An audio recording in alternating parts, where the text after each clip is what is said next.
တန်ဖိုးမသိတော့တန်ဖိုးရှိတဲ့အရာတွေကိုမရဘူးဗျာတန်ဖိုးနားမလဲနိုင်တော့တန်ဖိုးနားလဲတဲ့အသိဉာဏ်မျိုးမရှိတော့လူလည်းတော့မသိပါဘူးဒီရွာနာကမြေရွာနွားမစားပါဗျာတော်တော်ဟောင်းလွှမ်းညစ်ပတ်ပြီးတော့လေဟောင်းလွှမ်းညစ်ပတ်လဲဆိုရင် sorry ဟိုဆွဲထားလို့တော့ရပါသေးတယ်ဒါပေမဲ့လူကိုမှဆွဲထားကြတော့ကြီးတွေပါတော့ပြည့်တော့အကယ်လို့ကိုကမဆွဲချင်ဘူးဆိုလို့ရှိရင်တော့မှဒါကျိုးပြန်ပြီးအစ်စ်ထိုးလို့ရတယ်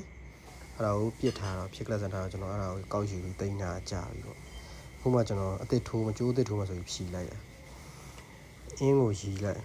အင်းကိုကအင်းမြန်9အင်းဒီမှာဒီဘက်ကဒါကျွန်တော်တို့သုံးတဲ့အစင်းမြင့်ထိတ်တန်းအင်းပြီးရင်လိပ်ပြာကျုပ်လည်းပါသေးတယ်ပေါ့နော်လုံးဝအများကြီးပဲတကယ်ဒီလောက်ဖွဲ့ရလုံးဝအနှစ်ကြီးဟုံးတော်ပိုင်းကျွန်တော်တို့ဆို4အင်းလောက်ပဲသုံးတော့ကိုကရင်4အင်းလောက်ပဲသုံးတော့တယ်အဲ့တော့မလိပ်ပြာကျုပ်ထည့်ခြင်းနဲ့ထည့်တယ်မထည့်ခြင်းနဲ့မထည့်ဘူး4အင်းလောက်ပဲ4 5အင်းလောက်9အင်းကအများဆုံးပဲအဲ့ထက်ပိုမသုံးတော့ဒီဘက်ကအင်းကိုလည်းဒီဘက်ကအင်းဒါကျွန်တော်တို့ဖိုးလက်ထက်ကတိုက်ထဲရတဲ့အင်းအဲ့ထဲမှာတိုက်ထဲကနေပြီးတော့တိုက်ထဲမှာတည်ထားတဲ့ဖရားရဲ့ရင်ဘက်ကရတဲ့အင်းပေါ့နော်တကယ်တော့ဖိုးကဟိုရုပ်တရက်မလို့တတိလက်လုံးနဲ့အဲ့ဒါရင်ဘက်ကိုယူခဲ့တကယ်ဆိုနှစ်ဖူးတော်ကအင်းကိုရလိုက်ဒိဗတ်စကူပွဲပြက်ပြီပေါ့နော်အဲ့တော့နောင်လာရတယ်ပြောထားပါဗျာဒါကတော့စက်ကြောင်းတစ်ခုပေါ့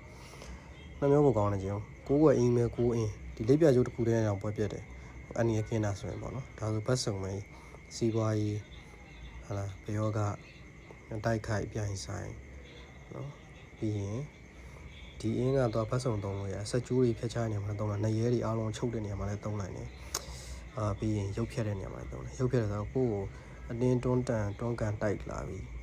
ဆိုရင်အဲ့ဒီသူတို့လွတ်လိုက်တဲ့ပုံကိုဒါမှမဟုတ်သူတို့ကိုယ်တိုင်မူလခန္ဓာပြတ်သွားတာမီးဟုံးလောင်သွားအဲ့လိုမျိုးပေါ့နော်နှမျိုးကိုကောင်းခုအဲ့တော့ကျွန်တော်တန်မိုးတီတော့ကျွန်တော်ရတာပါဗျာအစ်စ်ထိုးကြီးကျွန်တော်ပဲတင်ထားလိုက်တော့နောက်မှထိုက်တန်နေသူရှင်ကျွန်တော်ပေးမယ်ပေါ့ကျွန်တော်တော့တိတ်တော့မလို့တော့ပါကျွန်တော်မှအင်းနေရစုံနေပြီဆိုတော့ဟာလေဟိုတန်ဝေကရလို့ပြောပြ